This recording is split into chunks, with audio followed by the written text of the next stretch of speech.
Bonjour, Bonjour. et puis bonjour à vous qui nous regardez. Alors une discussion qu'on a eu envie d'avoir à destination des participants et des participantes du projet Écho de la Fabrique. On tourne cette vidéo début avril 2021 et on est vraiment dans le début des répétitions. On a terminé ce qu'on a appelé la première phase où on a beaucoup fait d'ateliers, beaucoup fait d'impro à partir de la matière qu'on avait recueillie sur les canuts. Et à partir de ces improvisations, la pièce est écrite. Là, la pièce elle est toute fraîche, elle vient de sortir. Et on entame le processus de répétition qui va nous mener à la création du spectacle fin mai au Théâtre de la Renaissance. Alors peut-être que vous êtes des participants et des participantes du projet et que vous regardez cette vidéo alors qu'on aborde cette phase-là. Et peut-être que vous regardez cette vidéo, on essaie de penser à vous aussi, alors que vous avez vu la pièce et que vous avez envie d'en savoir plus sur ce qui est vrai dans cette pièce, ce qui est historique, ce qui est inventé, ce qui est fictif, et puis l'état d'esprit dans lequel on l'a élaboré. Et donc on s'était dit que ce serait intéressant de faire ce mode d'emploi, à la fois parce que c'est un mode d'emploi qui serait très utile dans le processus qu'on vit maintenant, mais dont la trace pourrait être aussi utile aux futurs spectateurs de la pièce. Et donc j'ai proposé, pour avoir cette discussion, j'ai proposé de la tenir avec Marie Évreux, qui copilote le projet avec moi, qui travaille à l'Opéra de Lyon, avec Christian Guyon de Chumilly, qui est un des participants du projet, et qui, on le dit souvent pour la blague, mais qui est le seul participant du projet qui a lu l'intégralité du grimoire. Et par ailleurs, comme il vient de nous l'apprendre, il a déjà lu 2 fois la pièce. Donc. Et avec Sabine Collardet, qui participe à quasiment tous mes projets, mais qui par ailleurs là pilote le cycle de conférences qui accompagne le projet. Et qui du coup est par ailleurs une très proche collaboratrice pour l'élaboration de la pièce, l'élaboration de l'écriture, tout ça. Donc je vais me lancer un peu dans ce que je comptais dire sur la pièce, et puis vous m'interrompez quand vous voulez pour problématiser des choses. Ce qu'on voulait d'abord commencer à dire, c'est que c'est une pièce qui est écrite, alors c'est une pièce qui est très composite. J'espère vraiment j'ai l'impression que plus je repasse dessus, plus elle s'unifie la pièce, et plus elle semble écrite d'un même mouvement, et pour autant elle est profondément disparate dans son processus d'écriture. Elle est d'abord inspirée de ça, c'est-à-dire les journaux tenus par les canuts de 1831 à 1835, dont j'ai fait une sorte de compilation commentée en classant les articles et en les annotant, etc. Qui est vraiment, alors ça c'est ce qu'on a appelé le grimoire, et ça a été l'outil vraiment de travail pendant ces ateliers de la phase 1, c'est-à-dire qu'il y a un très long sommaire, très détaillé au début, grâce auquel on retrouve à peu près tout ce qu'on veut sur les canuts, mais en général. Et grâce à ça, on demandait aux participants d'aller lire tel ou tel texte, et puis du coup de préparer des impros qui devenaient extrêmement documentés, des impros sur telle situation précise, ou sur tel cas précis, ou sur tel débat, etc.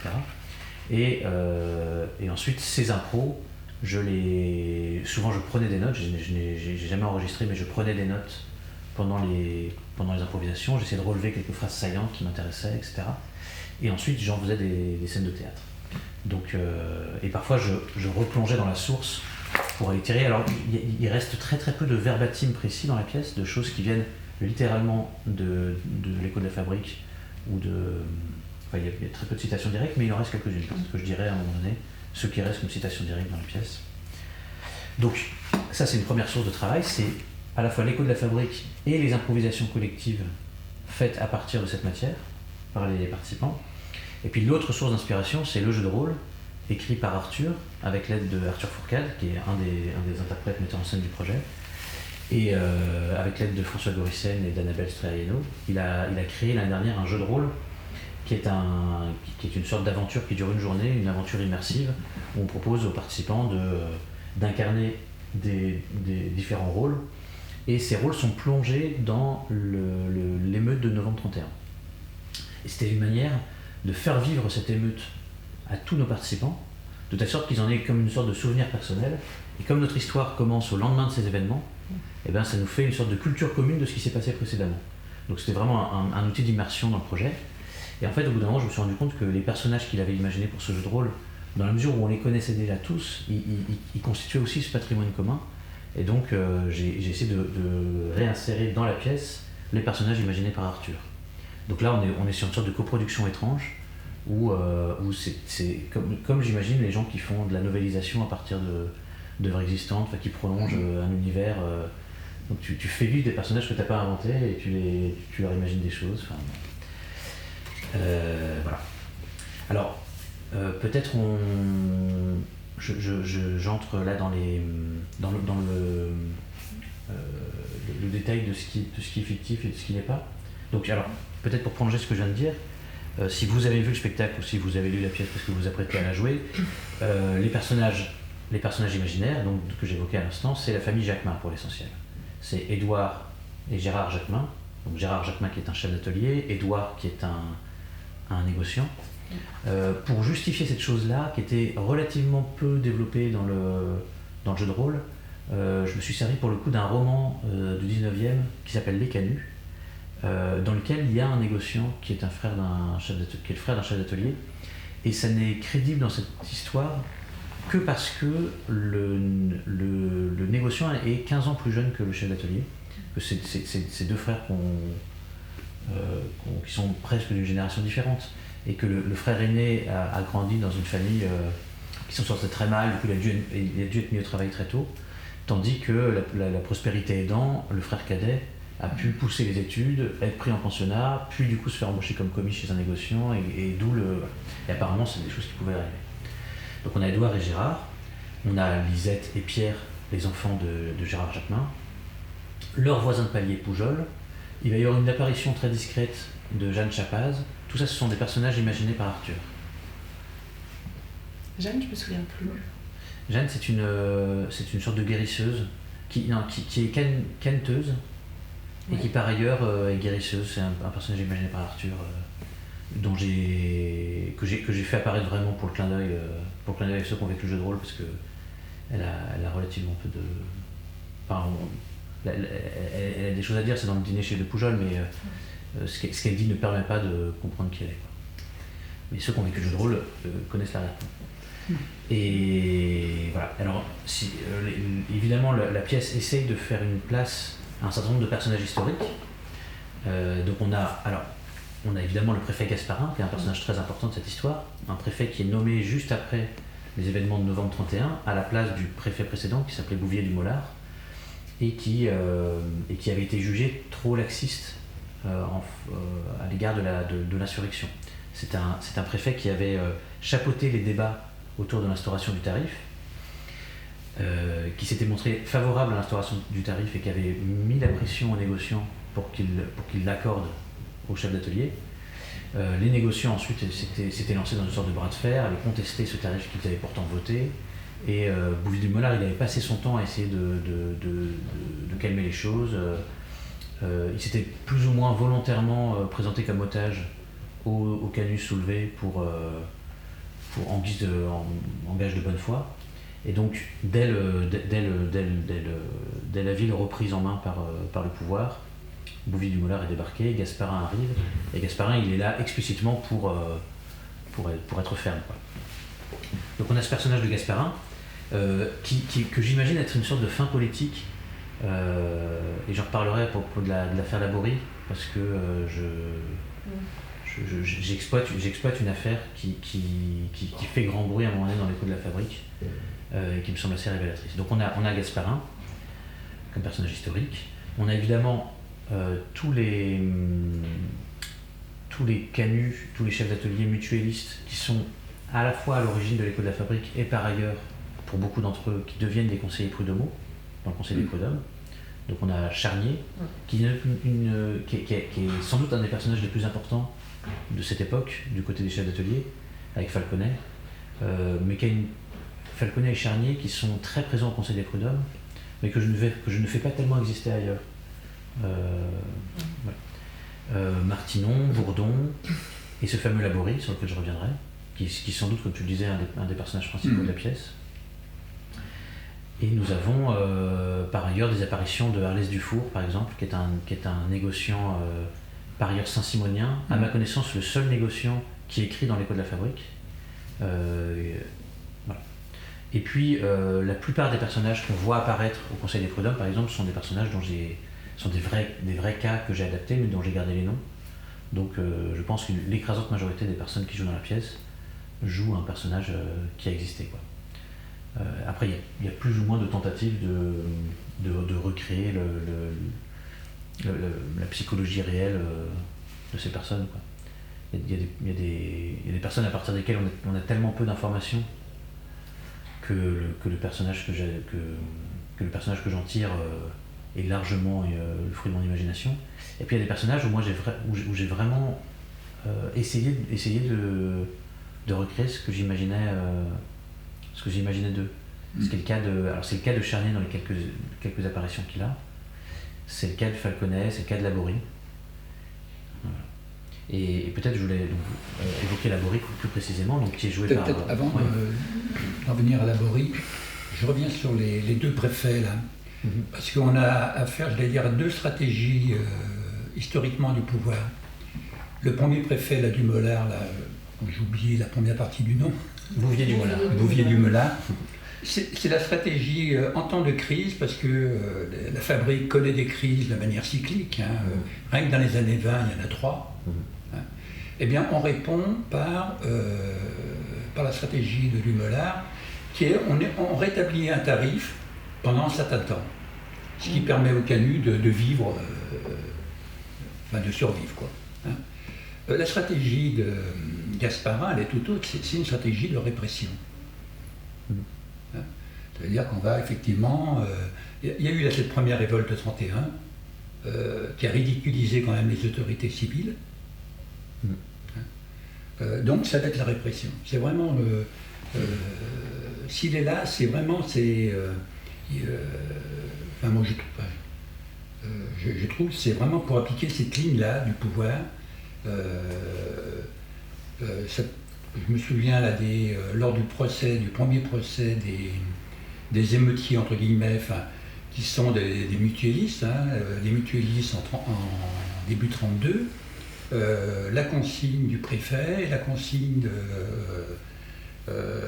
du Premier ministre, je crois que c'est Casimir Perrier, c'est donc auprès du procureur, c'est lissé. C'est vraiment le pouvoir était ridiculisé, donc il va se venger. J'allais dire, c'est un leitmotiv qu'on retrouve. De toute façon, c'est beaucoup évoqué ce désir de vengeance, la bourgeoisie qui veut se venger. Et les forts sont construits à Lyon précisément à cette période-là, tournés vers l'intérieur de la ville. Et il y a vraiment cette idée que j'essaie d'exploiter dans la pièce, mais vraiment d'une bourgeoisie lyonnaise qui attend sa revanche. Et puis sans doute les années... Je suis pas du tout spécialiste de ça, mais je me dis, en 31, on est encore tout proche des journées de juillet, et c'est de ça aussi dont il faut s'éloigner, de la perspective révolutionnaire, des ambitions républicaines qu'il y a pu avoir aussi dans les années 30, c'est certain. Par ailleurs, avant peut-être de venir à Laborie, je me disais, il y a deux personnages vachement importants quand même, c'est Chastain et Fabre. Oui. Tu pensais en parler? Oui, bien sûr. Après? Oui, c'est vrai que je n'ai pas évoqué. Oui, Chastain, oui, effectivement. En fait, on le disait là, avant de commencer l'enregistrement, sans doute qu'il y a deux personnages principaux qui sont le Conseil des Prud'hommes et le journal Écho de la Fabrique. Oui. Et effectivement, le journal, donc on assiste à l'émergence de Marius Chastain comme rédacteur en chef principal de ce journal. Alors là, c'est pareil, je prends des libertés avec la vérité historique. On voit Falconet qui a créé ce journal et qui, parce qu'il devient conseiller prud'homal, abandonne la rédaction en chef du journal. Ça, c'est une scène qui existe à la fin du tableau 1, pour ceux qui ont vu le spectacle. Et dans le spectacle, il est décidé que du coup Chastain prendra sa place. En réalité, on passe par un certain Vidal qui assume la rédaction en chef pendant quelques mois, tandis que Chastain arrive comme rédacteur, voilà. Et c'est à la mort de Vidal, au tout début de l'automne 32, que Chastain prend sa place. Donc ça, j'ai squeezé un peu ce truc-là. Et Chastain, c'est de toute évidence je trouve que c'est un personnage assez intéressant. C'est un type qui écrit bien d'ailleurs, je trouve. Il y a le moment où l'Écho de la Fabrique passe des mains de Vidal à Chastain, tout à coup le journal devient beaucoup plus piquant. Et c'est un type qui a conscience qu'en fait il faut absolument politiser les débats.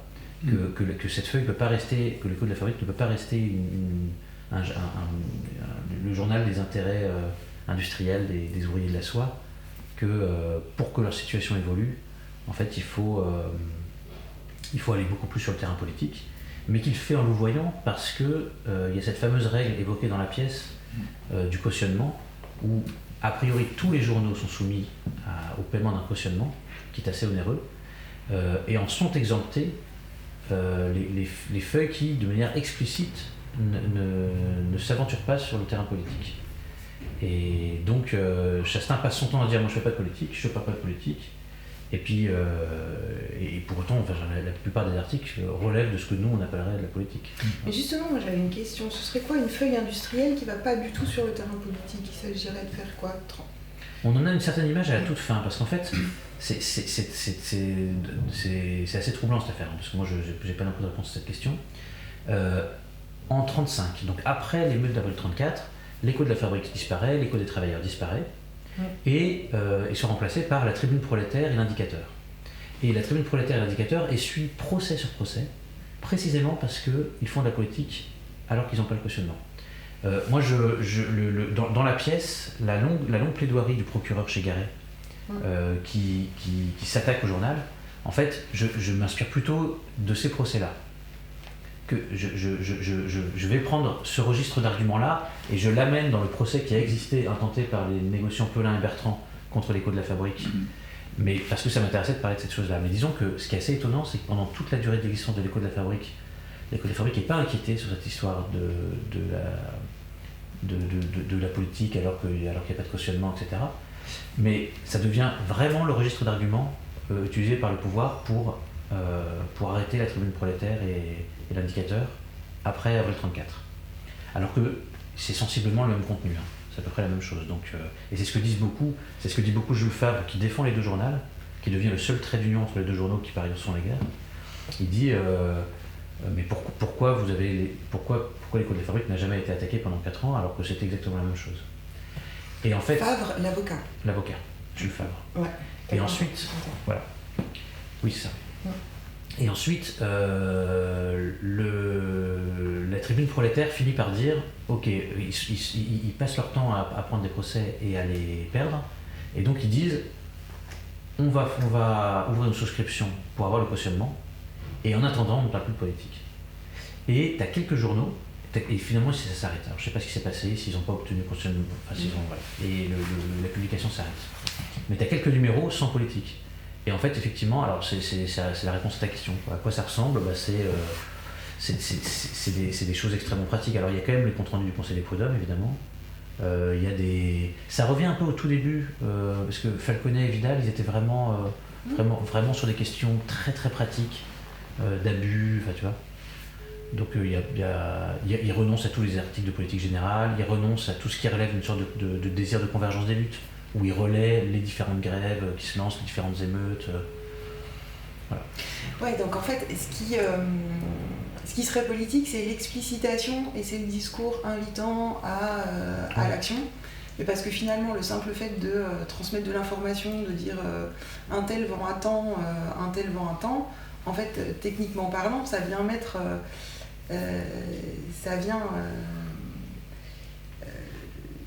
ça vient politiser le rapport économique, en fait. Parce que justement, un des enjeux de toute cette période-là, c'est est-ce qu'on laisse les échanges marchands se négocier dans le privé sans faire circuler l'information, ou est-ce qu'on rend public ces informations, notamment les prix, etc.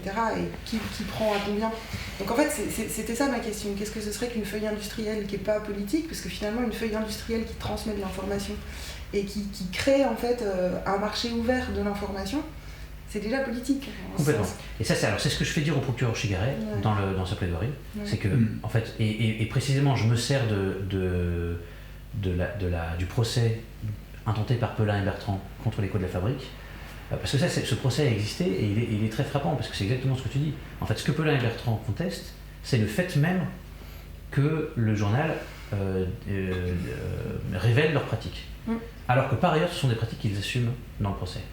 Ils disent pas on a été calomnié, c'est pas vrai. Oui. Ils disent oui, on le fait, mais en révélant publiquement ces pratiques, le journal nous fait tort. Et donc et les le Courrier de Lyon, qui est vraiment le quotidien de la bourgeoisie lyonnaise, très, très favorable aux négociants, etc., appuie complètement le procès de Pelin et Bertrand. Enfin, c'est vraiment...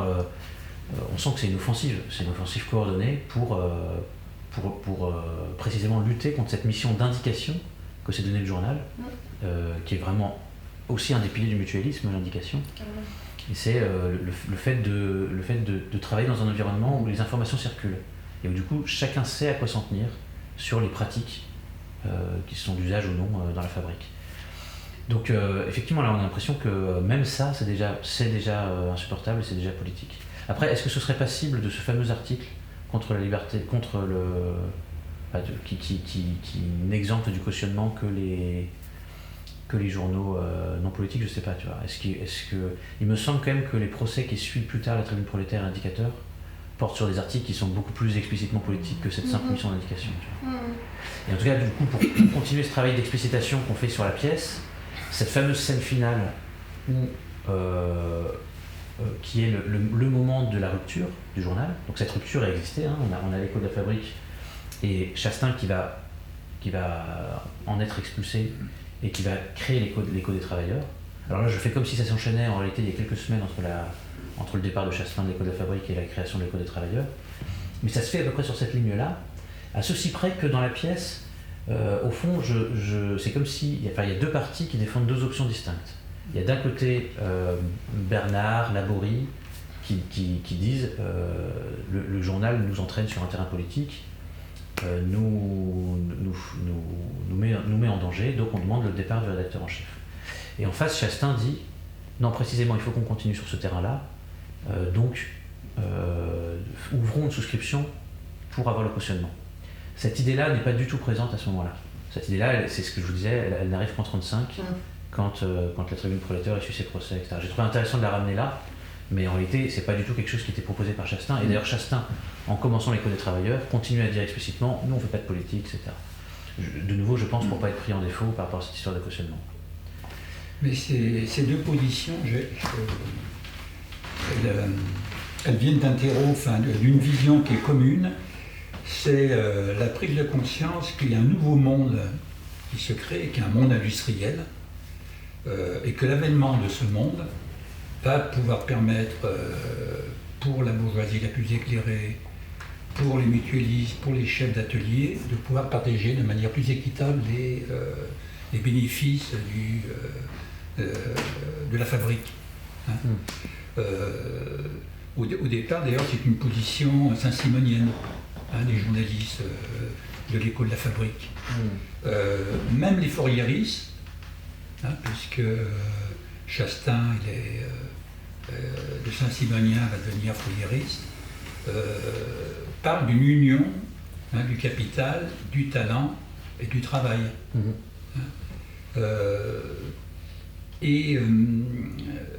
Ce qui me pose problème, enfin, dans les événements et dans cette documentation, c'est à quel moment il y a rupture, quoi. Ça veut dire que les acteurs vont s'apercevoir que cette fameuse union du talent, du travail, du capital, elle n'est pas possible. Oui. Hein? Oui, moi je trouve que c'est très explicite dans la déclaration de Chastain pour créer l'écho des travailleurs, où il dit c'est une folie que d'enseigner qu'une classe puisse se suicider elle-même. Et en gros il dit en fait on n'y arrivera pas à cet accord. Les négociants n'en veulent pas, et c'est de toute évidence. Enfin, ce qui se passe dans ces années de 31 à 34, c'est ça. Hein. Moi je trouve que c'est frappant comme le combat n'est pas symétrique. On a d'un côté des mutualistes qui sont de bonne volonté, qui veulent rationaliser les usages, qui passent leur temps à dire qu'ils ne sont pas contre les négociants, etc. Et on a une classe bourgeoise qui fait preuve d'une sorte d'égoïsme revanchard et qui ne veut rien lâcher.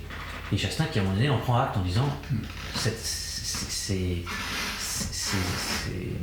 la cessation des abus, il faut qu'on l'arrache à la bourgeoisie dans le cadre d'un rapport de force. On n'obtiendra pas on n'obtiendra pas de consensus. Et la rupture entre les deux, pour revenir à cette fameuse scène sur laquelle s'achève la pièce, la rupture entre les deux, elle se fait sur cette idée-là, avec un Laborie qui, lui, au fond, est comme happé par la sphère d'influence de la bourgeoisie, et à qui, du coup, ça échappe, cette chose-là. Juste pour terminer sur cette scène-là, il y a quelque chose que j'ai essayé de... Alors, c'est un jeu d'énigmes parce qu'on a une matière lacunaire et il s'agit de savoir ce qui s'est passé entre les deux. On ne sait pas exactement ce qui s'est passé, pourquoi est-ce que Chastain a été viré. Il y a des hypothèses qui sont faites d'une malversation financière, mais ce sont apparemment des articles extrêmement malveillants qui sont parus dans le précurseur, etc. Bon, voilà. Moi,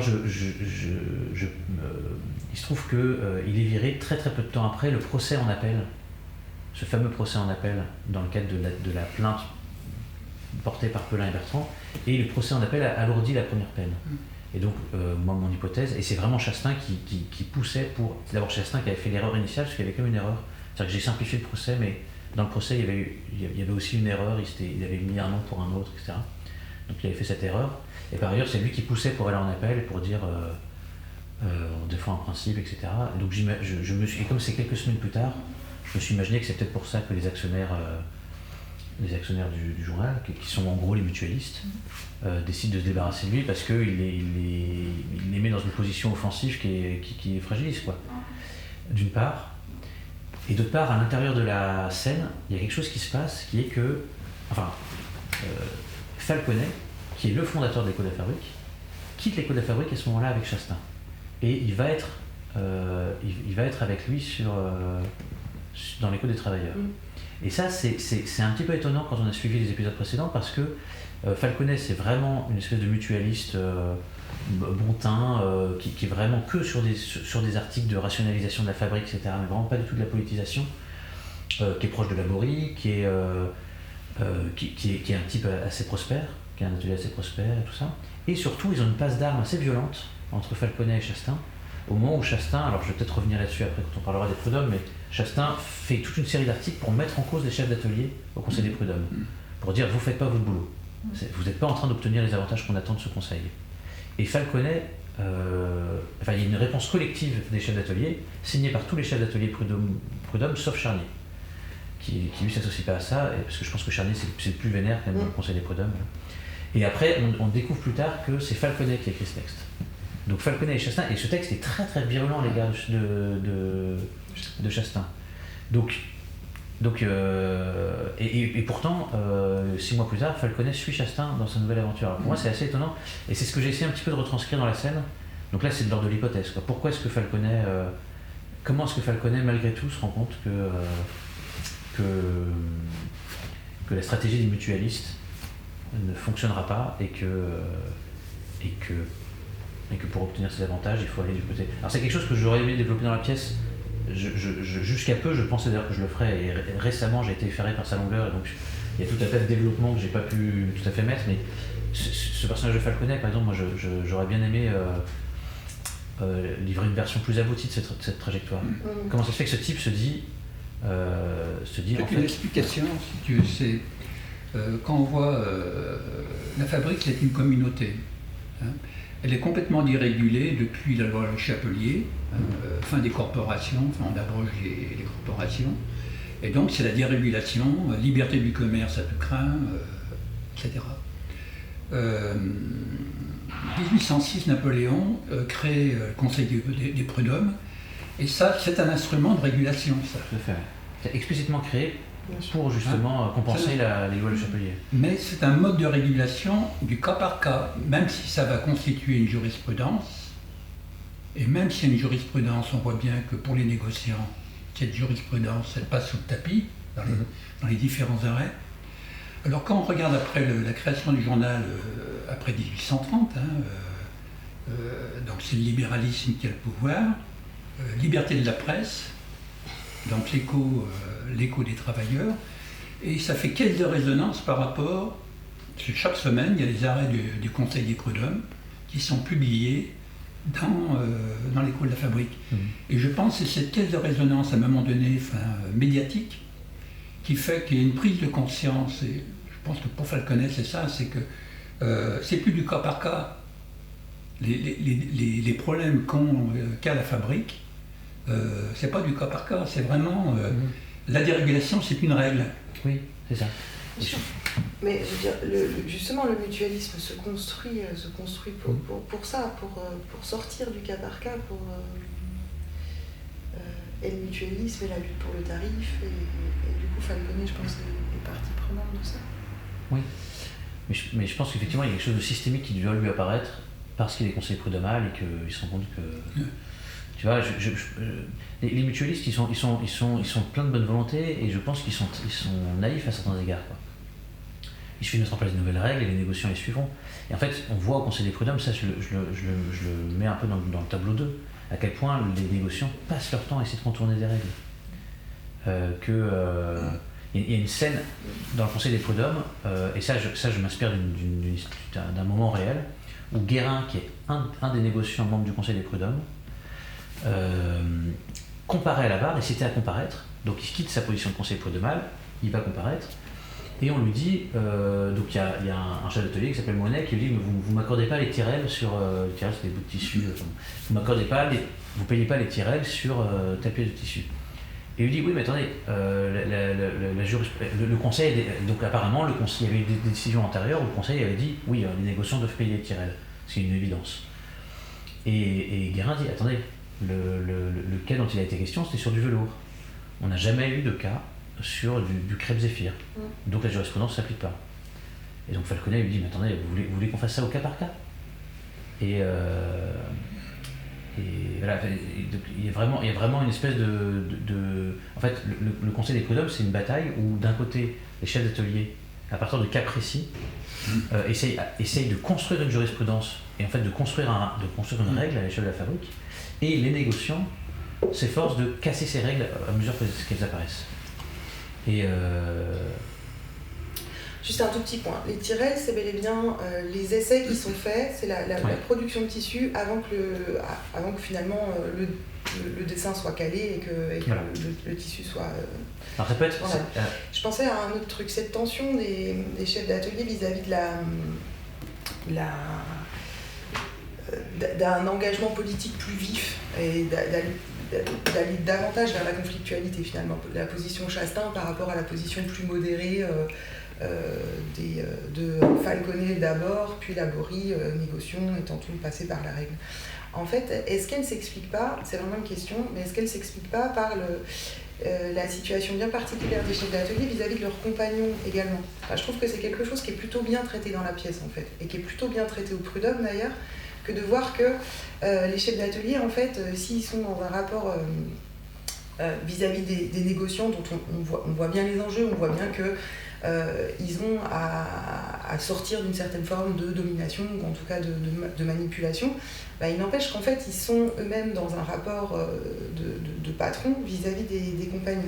Et la virulence des revendications des compagnons, elle est vachement tempérée par un certain nombre de chefs d'atelier. Et donc finalement, ce rapport à la politisation frontale, c'est-à-dire en fait, nous n'avons pas les mêmes intérêts, nous sommes une classe contre une autre, est-ce que les chefs d'atelier n'ont pas une grande difficulté à la tenir ? Parce que précisément, c'est pas si clair, eux, où ils sont.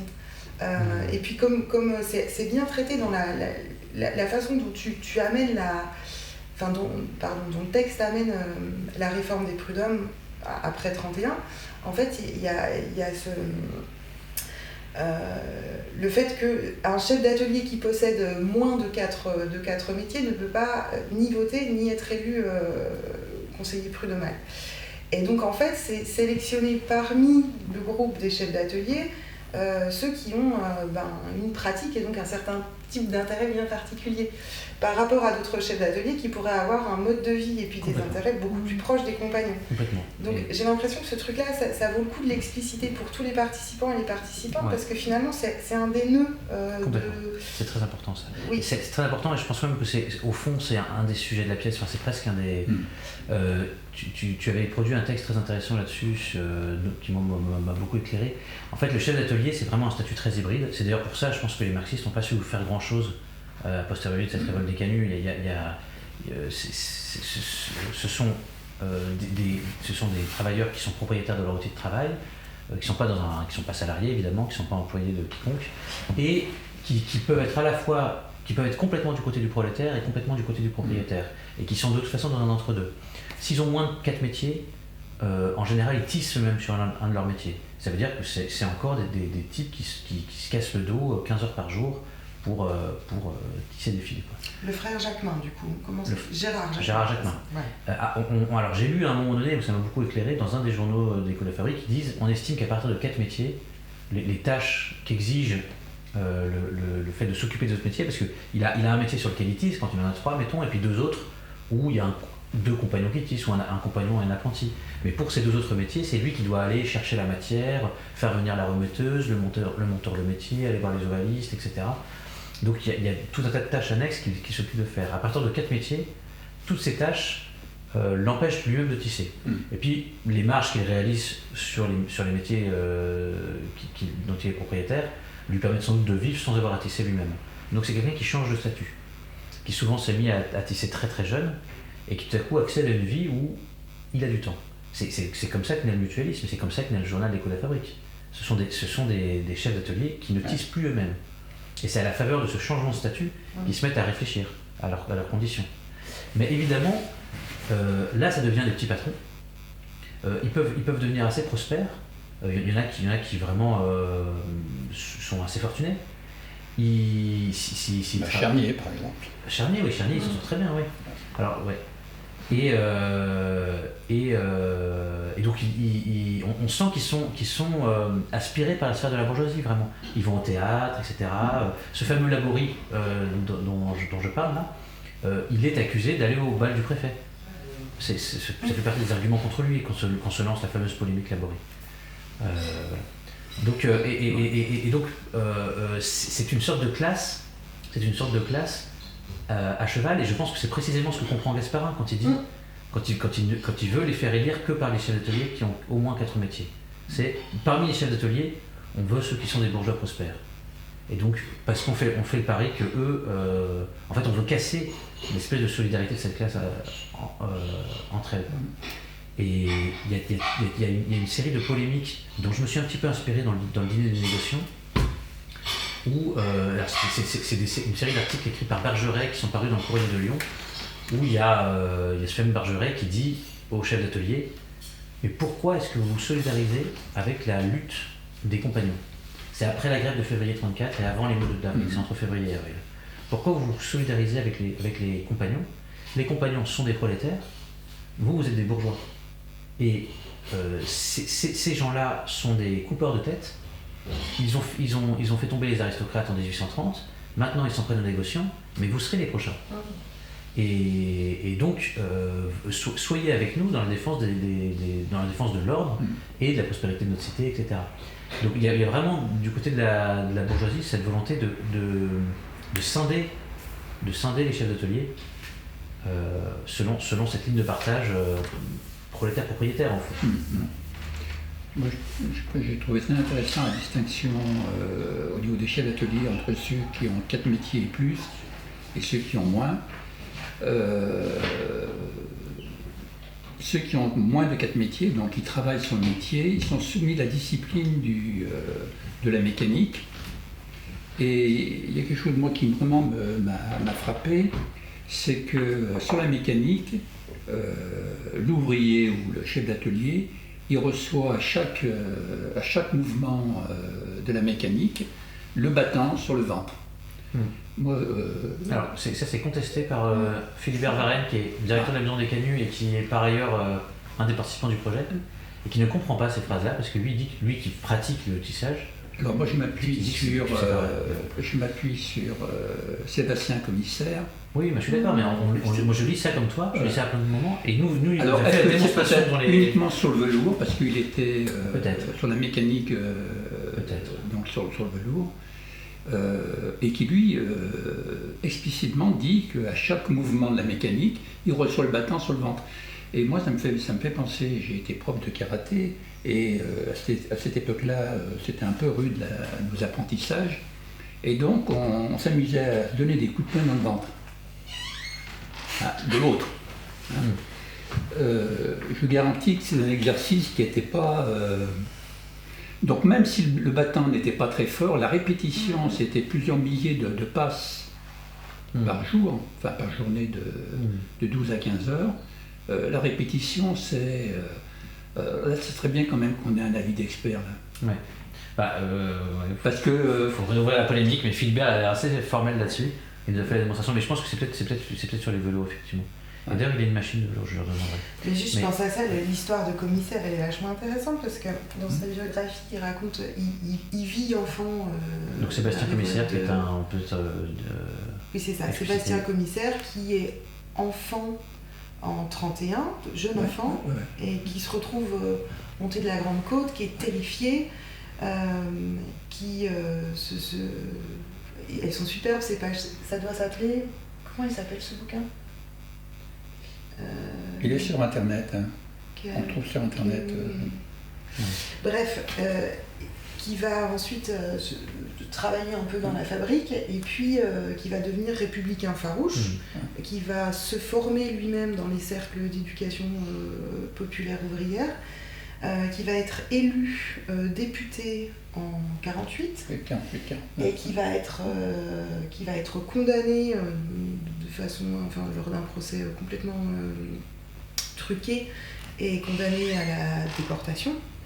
Et c'est marrant cet itinéraire parce que c'est quelqu'un qui va être au départ très opposé à la lutte violente dans les rues, qui l'a vécu dans sa chair, qui va faire confiance au fonctionnement institutionnel et puis qui, à l'échec de la Deuxième République, en fait, va durcir véritablement son discours. Et j'ai l'impression qu'en 1931, en fait, il y a beaucoup de gens qui sont dans les rues, qui luttent pour le tarif et qui disent on n'a pas de velléité républicaine, on veut pas faire tomber le régime ou quoi que ce soit, qui sont ceux qui vont rendre de bonne grâce les clés de la ville, et qui peut-être justement dans ces années qu'on est en train de vont potentiellement durcir leur discours en fait. Enfin oui et non, parce qu'après finalement les années 30 et jusqu'au milieu des années 40 en fait finalement les mouvements ouvriers sont c'est écrasé. Non, en fait l'histoire raconte, c'est peut-être une chose qu'il faut préciser aussi, la pièce se déroule dans une sorte de parenthèse qui est à la fois la parenthèse de la liberté de la presse après la révolte de 1830, mais avant les lois contre la liberté de la presse de 1934, et du coup une sorte de parenthèse où les ouvriers ont envie de prendre au mot ce qui est supposé être le mot d'ordre de la révolution de 1830, et évidemment ils vont être complètement écrasés, hein. Ils sont écrasés en avril 1934, et puis les lois passent, etc., qui referment complètement cette parenthèse. Mais parenthèse qui est très, très féconde pour l'avenir. Donc je voudrais revenir un peu sur le Conseil des prud'hommes, parce qu'on l'a brièvement évoqué. Donc le Conseil des prud'hommes, qui est une promesse faite par Gasparin à la suite de novembre 1931, dans laquelle on augmente le nombre de conseillers prud'homaux, même si les négociants y restent plus nombreux. Il y a 9 négociants, 8 chefs d'atelier élus au Conseil des prud'hommes, et 8 prud'hommes issus de la fabrique. Alors dans la pièce, on a extérieur à la fabrique. Dans la pièce, on a adapté ça parce que c'était compliqué de mettre 25 personnes sur scène dans le conseil, donc je l'ai mis 15, 6 négociants, 5 chefs d'atelier et 4 prud'hommes extérieurs à la fabrique. Mais le principe des rapports de force reste le même. Et donc les prud'hommes, c'est vraiment, je trouve que c'est extrêmement fort cette institution. C'est une institution où des professionnels, non pas des magistrats professionnels, mais des professionnels de la matière en question, jugent les affaires qui sont présentées devant eux, et c'est une sorte de bataille institutionnelle où certains veulent faire de chaque affaire un cas général. Chaque affaire doit être l'occasion d'établir une règle, et c'est explicitement ce qu'ils sont venus faire au prud'homme. Ils sont venus au prud'homme créer une jurisprudence fixe, et donc ça marche de manière triangulaire, quoi. Il faut que les chefs d'atelier soient constants pour obtenir des avantages, voilà. Il faut que ces décisions soient relayées par la presse. Il faut que par ailleurs les chefs d'atelier viennent dans le public soutenir les démarches de leurs représentants. Et on sent que progressivement, dans les comptes rendus du Conseil des prud'hommes, cette triple dimension, elle est extrêmement importante. Nous, de l'intérieur du Conseil, on essaie de vous obtenir des choses, mais ces choses ne pourront être suivies des faits, ne pourront changer les pratiques dans la fabrique, que si vous êtes là pour en être témoin, et même peser dans un sens, et puis que si les journalistes sont là pour le relayer ensuite. Et de l'autre côté, les négociants, évidemment, font en sorte que chaque cas ne vaut que pour lui-même. Il y a des cas où il est évident qu'il y a eu un abus, et donc le conseil ne peut pas faire autre chose que de sanctionner le négociant, ou plutôt de donner raison au chef d'atelier, parce qu'il n'y a pas tant de sanctions que ça. Mais il s'agit de dire, ok, à chaque c'est une des répliques. Il y a une des répliques que le président Goujon, le président du Conseil des prud'hommes que j'incarne, il dit un nouveau fait, nouvelle avis. Il y a une vraie phrase qu'il avait dit, qui a fait un scandale qui a créé un incident d'audience, précisément parce que c'est la contestation du principe même de la jurisprudence. Réessayer, on verra. Et puis, ce à quoi s'oppose le président Goujon aussi, c'est à l'aspect rétroactif des décisions.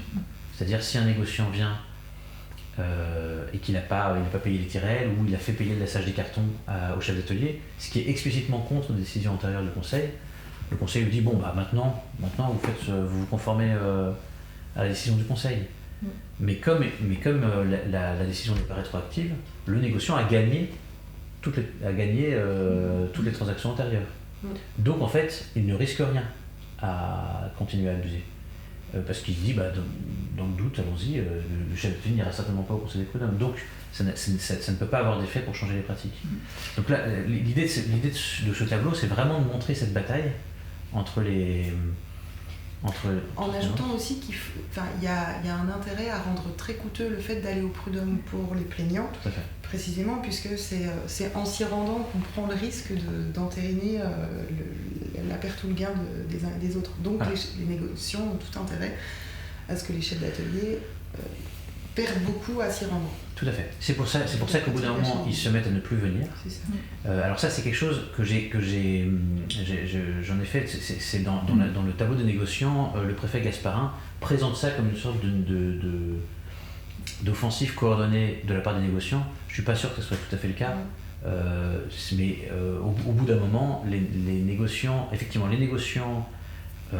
conseillers prud'homaux, viennent de moins en moins. Ce qui oblige les chefs d'atelier à tous venir pour que le quorum soit respecté. Et puis, effectivement, les négociants qui sont cités à comparaître font défaut. Ils peuvent faire défaut 2 fois, ils sont obligés de venir à la 3e, mais entre-temps, le chef d'atelier a perdu 2 journées de travail, et du coup, c'est évidemment pour décourager l'usage des prud'hommes. Donc, il y a on a le même phénomène avec la cage.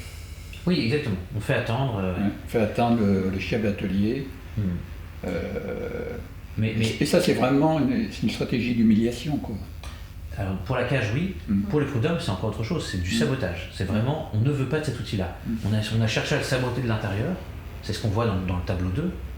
Et quand on y retourne en fin de pièce, là c'est un sabotage de notre nature. On cherche à rendre complètement inopérant ce Conseil des prud'hommes. On va faire en sorte que parce qu'en fait, ça marche trop d'une certaine manière, que les chefs d'atelier n'y aillent plus. Alors ça, je me suis inspiré d'une réforme du Conseil des prud'hommes qui passe pour le coup à l'été 33, où alors c'est un peu compliqué d'expliquer cette réforme, mais t'as 9 sur les 9 conseillers prud'homaux chefs d'atelier, il y en a négociants, je veux dire, il y en a la moitié qui deviennent titulaires, la moitié qui deviennent suppléants, ce qui fait que le quorum est abaissé de moitié. Ce qui fait qu'ils peuvent être 4 et 5, et les chefs d'atelier sont indignes parce que même si proportionnellement, enfin, ils disent quand on est 8 contre 9, en fait on fait beaucoup plus masse, on arrive beaucoup plus à influencer les débats que quand on est 3 contre 4, ou quand on est 4 contre 5. Et c'est là qu'ils accusent, ils disent en fait, Gasparin présente cette réforme comme indispensable parce qu'il y avait trop d'absentéisme. Mais cet absentéisme, c'est un absentéisme volontaire des négociants qui cherchaient à saboter le Conseil. Donc c'est de tout ça dont je me suis inspiré pour créer cette chose-là. Et du coup, ça me mène à ce fameux laborie et à cette stratégie du préfet. Je voulais raconter quand même parce que donc le personnage de Laborie, c'est quelqu'un dont on ne sait pas grand-chose. Moi, j'en fais un journaliste de l'Écho de la Fabrique parce que j'ai besoin d'inscrire cette trajectoire-là, mais c'est pas du tout vrai. Il n'écrit pas dans l'Écho de la Fabrique. Il y a une lettre de lui envoyée un jour à propos du concours de nom. Mais sinon, c'est un mutualiste par ailleurs, et c'est un des cofondateurs du journal. C'est un des actionnaires du journal. Il y a un banquet qui est organisé pour l'anniversaire des 1 an du journal, et il est parmi ceux qui prennent la parole, dont on nous dit qu'il prend la parole. Mais c'est tout ce qu'on sait de lui. Et on ne réentend parler de lui que donc en décembre 1933, où tout à coup éclate cette fameuse affaire Laborie, dans un contexte où les deux journaux existent. L'Écho des travailleurs existe, et il est tenu par Chastain, et il y a des polémiques incessantes entre les deux. Et l'Écho des travailleurs, en gros, accuse l'Écho de la Fabrique de ne défendre que les mutualistes, d'être redevenu une sorte de feuille partisane qui est attachée aux intérêts de ceux qui, parmi les chefs d'atelier, sont mutualistes. C'est à peu près 2000 mutualistes sur les 8000 chefs d'atelier, donc c'est pas représentatif. Et même s'ils essaient d'obtenir des avantages pour tous, il y a quand même un côté cooptation. Et donc, dans ce contexte-là, on apprend que, alors c'est un petit peu compliqué, mais le Conseil des prud'hommes doit être renouvelé par tiers. Alors ça, je l'ai mis à peu près dans le spectacle. Par tiers tous les ans, on tire au sort celui qui doit être renouvelé. Et Gasparin dit oui, mais alors ils sont 8 et pas 9. Donc si il y a une année où en fait il faut qu'on en réalise que 2 et pas 3. Mais il ne dit ça qu'après que les 3 qui devaient être renouvelés aient été tirés au sort. Or, Laborie ayant été le dernier à être tiré au sort, c'est le dernier nom qui est sorti du chapeau, le préfet dit bon Laborie remet pas son siège en jeu, on a à réélire que les 2 autres. Et là l'Écho des travailleurs apparemment prend comme une évidence le fait que c'est une combine de Gasparin pour garder Laborie dans le conseil, parce que Laborie est en quelque sorte l'homme de la bourgeoisie à l'intérieur du conseil des prud'hommes. Ça m'a beaucoup fait penser à ce que nous avait dit Bernard Friot dans sa conférence quand il dit quand il y a des institutions dirigées paritairement par le patronat et les salariés, en fait c'est dirigé par les patrons parce qu'il y a toujours un syndicat qui vote avec les patrons. Laborie apparemment c'est le chef d'atelier qui vote avec les patrons. Et donc Gasparin le veut dans le conseil. Et l'Écho des travailleurs se met à tempêter contre ça en faisant d'une pierre deux coups.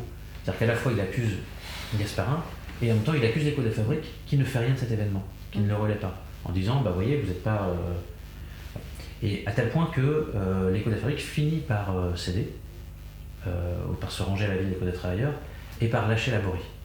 Et alors là il y a un échange où Laborie il écrit, et alors Laborie il s'en prend plein la gueule à ce moment-là, par des gens qui étaient ses amis vraiment, avec qui il a...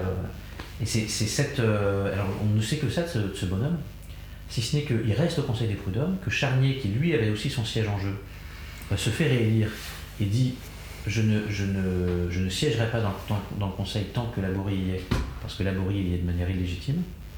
Et donc Charnier ne siège pas au Conseil des prud'hommes pendant plus d'une année, à l'issue de laquelle Laborie a de nouveau son siège remis en jeu, et là il n'est pas réélu.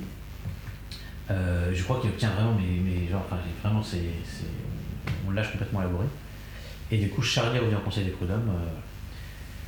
C'est peut-être en lien, ça aussi, avec ce qui s'est passé au niveau du mutualisme, qui est une structure semi-clandestine et qui est en même temps organisée de manière très hiérarchique, puisque ce sont des sections de 20 qui élisent 2 délégués, je crois. Oui. Qui vont alimenter des sursections de 20, qui vont élire 2 délégués, etc. Ce qui est lié à la loi du fameux article 491 qui interdit les réunions de plus de 20 personnes. Tout à fait. Ouais. Or, je crois que c'est fin 33 ou début 34, le conseil exécutif des mutualistes est complètement chamboulé parce que la direction est jugée trop timorée. Et donc ce sont des jeunes mutualistes qui vont prendre la direction. Et c'est ce conseil exécutif qui va organiser la grève de février. Ça fait, Là, il y a beaucoup plus de républicains, il y a beaucoup plus de leaders politisés. Je reviens juste sur cette question des prud'hommes parce que je trouve qu'il y a un passage dans la première scène des prud'hommes qui est hyper intéressant, vraiment essentiel. C'est celui au cours duquel un chef d'atelier attaque un négociant, et le négociant arrive en disant moi je veux bien payer, je veux bien payer, mais en fait, ce que je refuse, c'est qu'on me dise que je dois le faire. Et ce passage-là, en fait, je trouve qu'il exprime simplement un truc en fait énorme qui consiste à faire passer, qui montre que l'enjeu des prud'hommes, c'est en fait on va tenter de réguler de façon générale avec la norme juridique, un truc qui va valoir généralement, ce qui auparavant ou pourrait continuer à relever seulement de l'initiative individuelle de l'ordre éthique.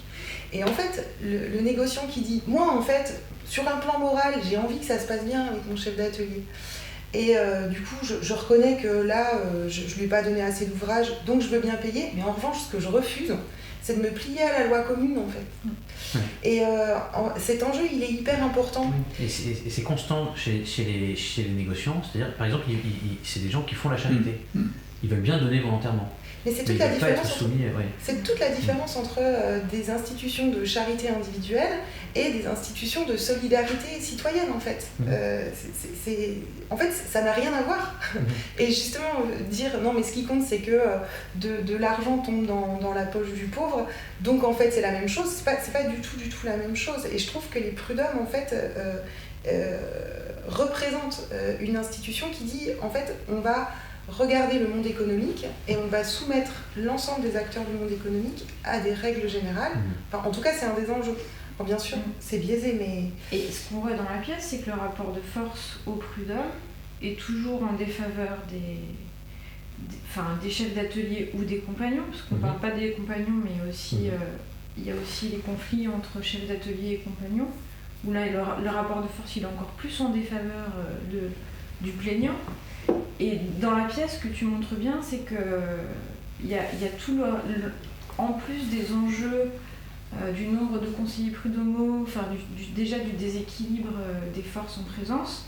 Il y a aussi un déséquilibre du côté des plaignants et de ceux dont ils viennent se plaindre, dans le rapport à la parole déjà, dans la capacité à prendre la parole, à défendre son cas. Le rapport de force là aussi il se joue très fort, et je sais pas si c'est très présent dans l'écho de la fabrique, dans le journal. Si, c'est très présent, et c'est même frappant parce que je trouve que, enfin moi je connais pas trop, je connais peu la littérature théorique du 19e, mais par exemple il y a des analyses qui me semblent vraiment pré-bourdieusiennes presque sur des habitudes de classe, où vraiment ils disent, en fait c'est une égalité formelle, mais en fait il y a une égalité structurelle profonde, parce que tu as un négociant qui est habitué à parler, qui est à la bourse, qui va au théâtre, qui fait des dîners avec ses pairs, etc. Et tu as des pauvres bougres qui vont au conseil des prud'hommes en s'arrachant à des journées de travail, et qui sont timides, qui savent pas se tenir, qui tout à coup, qui ont tout préparé, mais les mots leur manquent quand ils arrivent devant le conseil des prud'hommes. Et tout ça a été déployé dans le débat autour de la libre défense, dans lequel, alors je le dis de nouveau pour les participants, le personnage de Tiphaine qu'on voit prendre la défense de Jacquemin existe vraiment, et c'est un des combats de l'écho de la fabrique et des conseillers prud'homaux, c'est obtenir la libre défense, c'est-à-dire le droit de se faire assister par un défenseur. Et cette inégalité réelle, elle est d'autant plus pardon, excuse-moi, je t'interromps, mais je pense à ça. Ce que Annie Couel nous disait il y a 2 semaines, là, c'est que selon notre origine géographique et économique, on ne parle même pas forcément la même langue. En fait, c'est même pas évident de maîtriser le français pouvant être tenu dans cette cour des prud'hommes. Oui. Effectivement. Ouais, alors ça, du coup, on ne l'exploite pas du tout dans la pièce, mais c'est bien possible. Ouais. Ce qu'elle mettait en avant sur la question des ovalistes, mais qui est traitée pour le coup un petit peu dans la scène des ovalistes, le multilinguisme. Ouais. Mais elle dit en fait, même sur le territoire français, en fait, les patois sont encore ultra présents. Il n'y a pas d'instruction publique qui fasse partager ce capital symbolique de base parler la même langue, ou en tout cas parler la langue attendue dans la cour. Et je pensais, encore une des dimensions du tableau des prud'hommes que je trouve intéressante dans le texte lui-même, c'est dans le discours de Gasparin, et c'est repris à plusieurs reprises par Goujon, souciez-vous de la justice avec un grand J en fait, avec le J majuscule. Et en fait c'est vachement intéressant parce que c'est complètement ambigu cette question de la justice. Selon que tu le prends comme une norme morale, en fait, le juste je l'évalue dans ma conscience et dans mon face à face avec moi-même, et à ce moment-là en fait je peux l'évaluer comme je le veux. Ou bien la justice c'est une notion politique et c'est une norme politique, et on le voit au moment où je sais plus, c'est peut-être Charnier qui dit les bonnetiers ne devraient pas se prononcer sur ce cas-là parce qu'en fait ils y connaissent rien. Ils connaissent rien à la façon dont on fabrique ce tissu-là, et ce sont à ceux qui connaissent la fabrication de ça de dire si oui ou non le négociant aurait dû être mis au courant des frais supplémentaires pour le chef d'atelier. Vous voyez cette scène. Et là, on voit qu'en fait, c'est la norme de justice au sens politique qui va être jouée, et avec toute sa dimension concrète, en fait. Ce qui est juste, c'est ce qui va permettre une égalité réelle, matérielle, concrète, et non pas strictement abstraite. En tout cas, il y a ces questions-là derrière. Est-ce que le juste, c'est une notion morale que chacun peut manipuler finalement plus ou moins comme il le souhaite, même si c'est pas bien de dire les choses comme ça, ou bien est-ce que le juste devient une notion proprement politique? Et je trouve que dans la question des prud'hommes, ça c'est vachement... dans la scène des prud'hommes, c'est vachement... Et puis ce jeu de dupes que Gasparin propose au Conseil des prud'hommes en leur disant oubliez vos origines professionnelles. Complètement. Maintenant vous êtes C'est du Rawls. Oui, c'est du Rawls, vraiment, c'est le voile d'ignorance, tout à fait. Et t'as Laborie, c'est ça qui est fort, c'est que Laborie il y croit. Oui. Il croit que c'est possible. Et il dit mais c'est ça qu'il faut qu'on fasse. Et il reproche aux autres d'être partiaux. Alors que les autres ont bien conscience qu'en fait, ils n'ont pas d'autre choix que d'être sur la question des intérêts de classe. C'est ce que dit Chastain dans la dernière scène, où, alors ça pour le coup je lui fais lire, mais je pense pas qu'il ait des trucs comme ça, mais il dit Laborie lui dit faut qu'on pense à l'intérêt général, c'est la question de l'intérêt général, et lui il dit non mais est-ce que les bourgeois défendent l'intérêt général? Non, ils défendent leur intérêt de classe. Et c'est strictement ce qu'on doit faire nous en face. Mais sur le fonctionnement des prud'hommes, sur le traitement des prud'hommes, c'est du cas par cas. Ce qu'il y a de bien dans la pièce, c'est qu'il y a au moins deux situations, enfin il y a deux cas qui sont exposés, qui sont des cas collectifs. Rosalie Calendar, qui défend les Wallis, et puis les compagnons, je me souviens plus du nom des compagnons, où ils viennent à deux, où le compagnon qui est empêché par d'autres compagnons de travailler. Mais c'est l'amoureux de Lisette justement, non? C'est l'amoureux de Lisette qui vient empêcher, mais le compagnon qui vient, c'est vraiment une ce sont des cas collectifs. Et là, le conseiller prud'homme, il dit non, je ne peux pas traiter moi les cas collectifs. C'est-à-dire les cas d'abus qui sont des cas collectifs, je ne peux pas traiter. Oui. Mais on voit bien, je trouve que ça fait écho avec les actions de groupe que certaines associations essaient d'obtenir aujourd'hui, qui sont toujours... Enfin oui et non, parce que là finalement on envoie des commissaires, on envoie des gens dans l'atelier pour... Ce qu'il n'y a pas de suite dans le tableau 3D, donc ça va sans doute changer. Si les gens mais ça n'a rien donné parce qu'ils ont inspecté. C'est quand même assez extraordinaire. Enfin, il y a une autre situation où ils ont inspecté tel atelier, un chef d'atelier qui se permet des privautés avec les apprentis femmes ou les compagnonnes. Il a été constaté un désordre, mais il n'est pas nommé le désordre. Et à nouveau, l'affaire revient sur un autre cas qui concerne toujours le même chef d'atelier, et c'est pas traité, quoi. Oui, de toute façon, la question des compagnons et des apprentis, parce qu'en fait, il faut qu'on termine. Ce que je voulais dire, c'est que il me semble que je voulais, par cette discussion, qu'on explicite un peu ce qui est alors on n'aura pas le temps de le faire complètement, peut-être qu'on fera un épisode 2 si on a envie un jour, pour parler beaucoup plus des ovalistes et des compagnons, qui est vraiment la chose dont on a un peu parlé aujourd'hui. Mais disons que la pièce raconte une bataille institutionnelle, au fond, c'est ça Et je sais pas bien pourquoi finalement Édouard Jacquemin, Lisette Jacquemin et Laborie on l'a dit tout à l'heure avant d'enregistrer, sont les 3 figures qui, sans doute, les 3 figures individuelles qui émergent le plus dans la pièce et qui ont pour caractéristique d'être des transfuges de classe ou des gens qui sont sur le point de l'être, enfin, des gens qui sont dans de... Alors, je m'interroge à voix, je ne sais pas exactement pourquoi dans cette pièce, sur une bataille institutionnelle, ces figures-là sont apparues comme les figures saillantes. En tout cas, ce qui est sûr, c'est qu'il y a cette bataille institutionnelle dont les deux outils sont le Conseil des prud'hommes et le journal. Et par ailleurs, nous avons comme ligne de force les contradictions internes du statut des chefs d'atelier, qui sont à la fois qui sont pris entre l'attraction de la bourgeoisie et l'attraction du monde prolétaire, des compagnons et des ovalistes. Les compagnons et les ovalistes, dans la pièce, jouent ce rôle-là. Ils existent pour eux-mêmes, il y a vraiment des scènes qui les font exister pour eux-mêmes, mais il y a vraiment l'idée que ça presse de ce côté-là.